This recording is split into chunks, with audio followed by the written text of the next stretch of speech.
What goes on in the minds of the criminally insane? Why would they kill something that they love?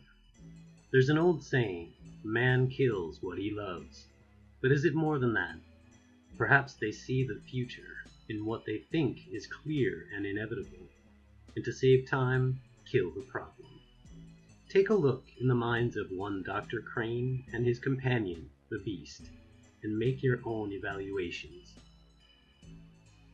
Hey guys, this is Edgar, and you're watching Historical Conspiracies.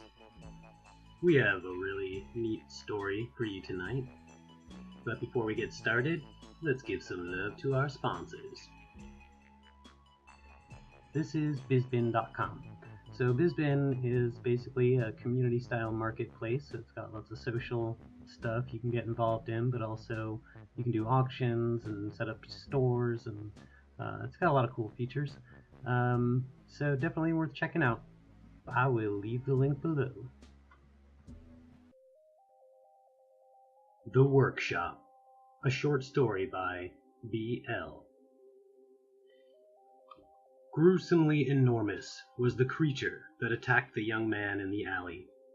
He was hunched over with a mask of a porcelain doll on his face, and it seemed he was once human. Being attacked by this creature only brings the question, what is under that mask? Without a word, the beast grabbed the kid, pulled an organ from within the boy's side, and then creeps off into the night. The beast moves swiftly, but quick, down the back alleys until he comes to an open basement window. He barrels in through the window and hits the ground with a thud. Inside the window was a workshop of horror. Blood and body parts on the shelves of the brown-stained wall. The work table, blood-stained, and the bottles and beakers are filled with what only the inventor of these mixtures would know. At the head of the table is a small, dark-haired man who is diligently heating and mixing with sinister motions. The twisted chemist looks up and grins with a black shadow around his face.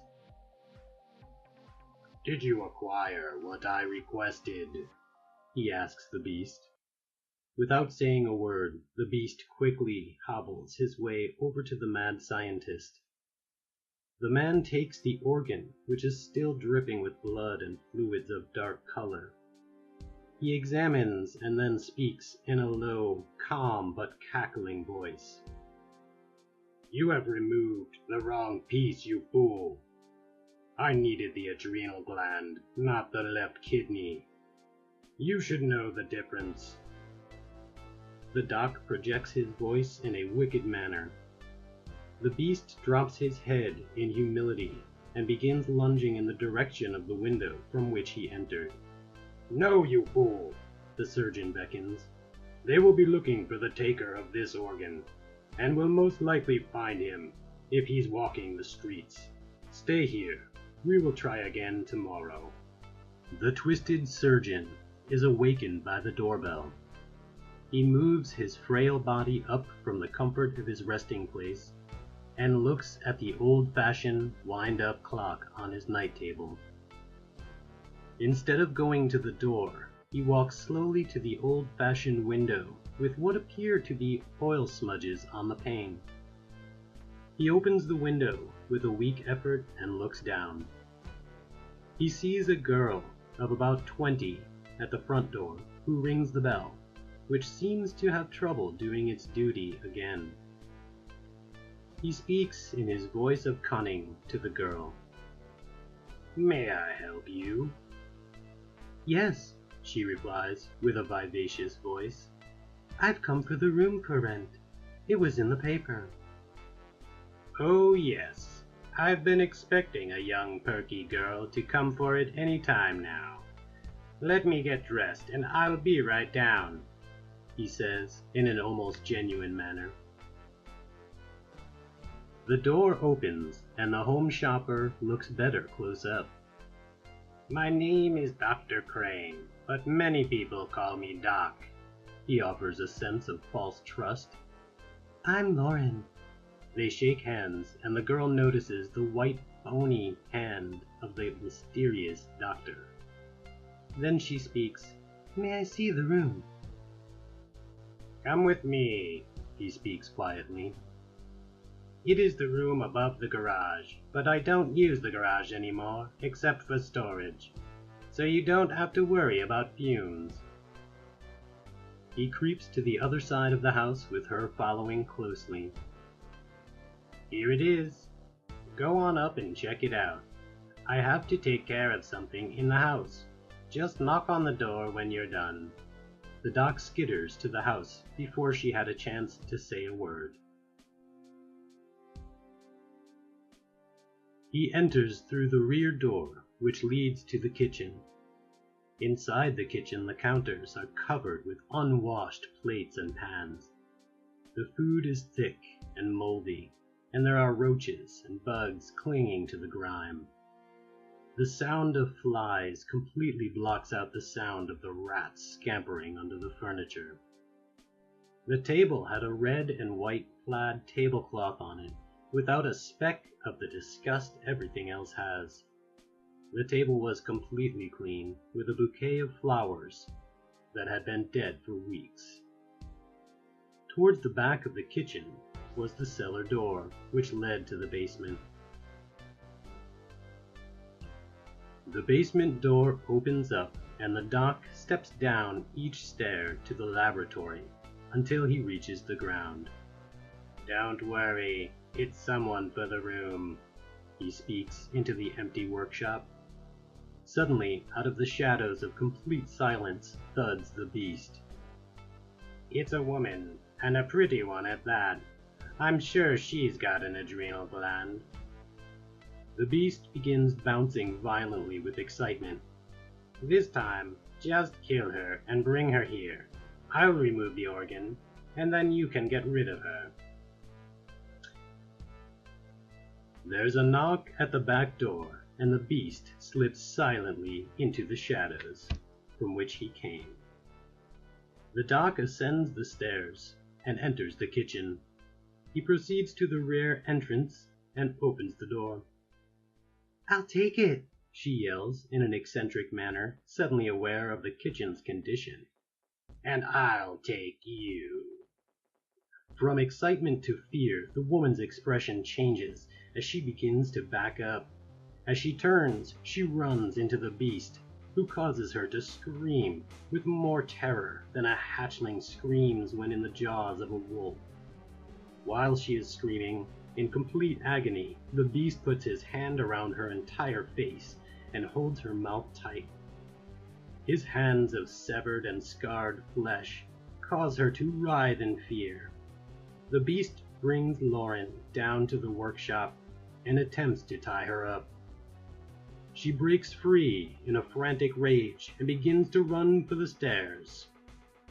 The beast takes time to realize his prey is escaping, and then begins to lunge after her. In a stupor of fear, she trips over a limb from a previous test patient, and falls into a pile of frayed pieces of bone and flesh. She still manages to get up, and begins running up the stairs, where the doc greets her with his grin of twisted enjoyment, forcing her to retreat down the stairs into the arms of the beast. The prey is now strapped tightly to the work table, where only her neck is permitted to move. She looks up to see the doc looking down at her with a pair of dull, rusty scissors. Her frantic expression causes the doc to speak. Don't worry, he laughs. I'm not using this to remove body parts, just the fabric that is presently delaying the removal. As the doc is removing her garments for surgery, he scolds the beast. The plan was to kill her, not capture her. Why didn't you kill her? The doc declares with an unpleased tone. No matter, we got her anyway. but now she has to watch and feel while I tear through her shell and remove a precious item. He continues to cut away a small square shape in her clothes. And you, Miss Lauren, you have caused a small amount of stress to my work. I am about to embark on my latest discovery, and you will assist me. You see, I work to improve the race of mankind, so he can be all that he can be. I want all men to be strong, like our friend.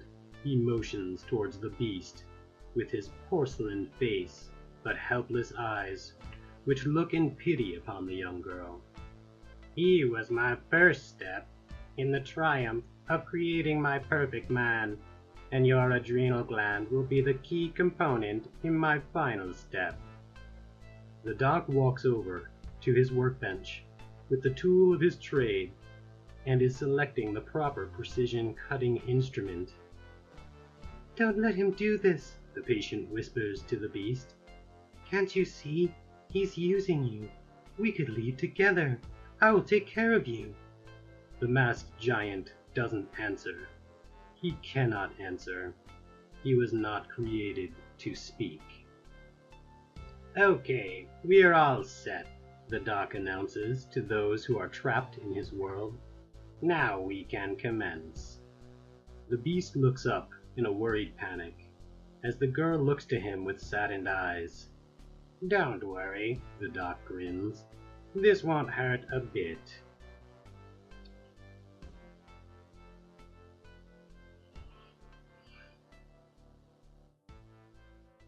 As the doc reaches down to remove his required item, the beast rises from his dark corner and grips the doc's hand that contains the large carving blade.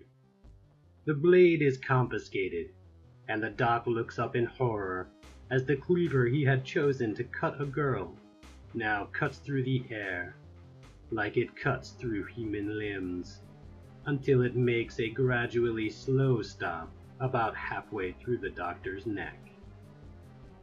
As the doc falls to the ground, with an unimaginable amount of thick red slush pouring forth from his neck, the beast continues to sever as much of the doctor as his patience would allow him, and then arose.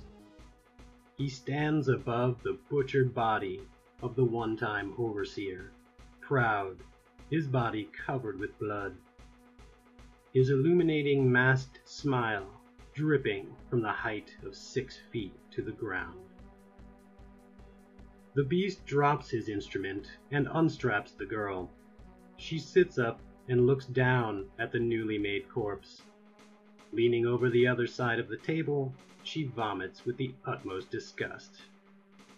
The beast motions for her to go with him up the stairs, where she runs out of the door she was dragged in through.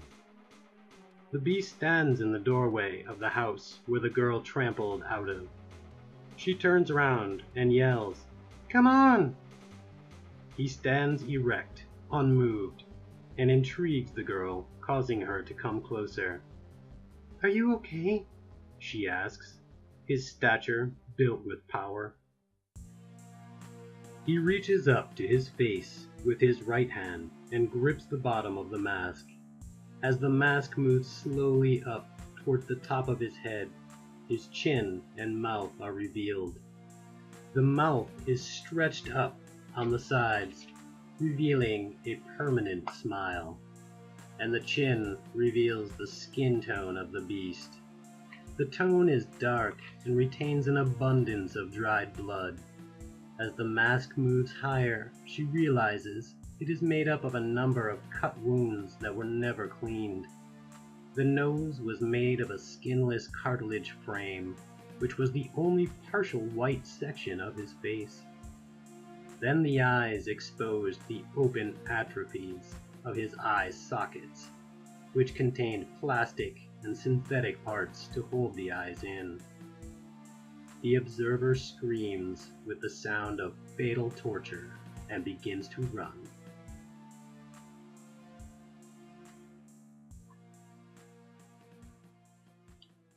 The mask is dropped back onto his face, and he bellows forth what would seem to have been a laugh.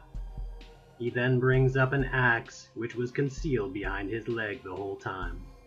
He lunges out the door and after the girl. The girl, running towards the back of the yard in order to escape her assailant, ends up behind the apartment for rent, which was the cause of the ordeal at hand. Looking around the building, the hunched predator was nowhere to be seen. She sinks down to a sitting position while crying in panic. After contemplating her situation, she realizes what she has to do. She stands and runs towards the corner of the garage, which would bring her one step closer to her vehicle of escape. But the beast walks around the corner first. With the beast in her face, she turns to run, but the beast restrains her by putting a tight grip on the back of her neck, and with the screeching of the girl in his ear, he raises his axe to the sky. The end. Alright guys, I hope that story didn't freak you out too much, but I actually really liked it myself, and I hope you did too. If you'd like to have your stories read, please share them with us. And please remember, we are a new channel, so if you hit like and subscribe, it really helps us grow, and we'd appreciate that. We're also, thanks to sponsors like bizbin.com, that we can keep making these videos for you, so please give bizbin.com some love. Alright guys, well, that about wraps it up for me. So once again, this is Edgar, and you're watching Mystical Conspiracies. Have a creepy day.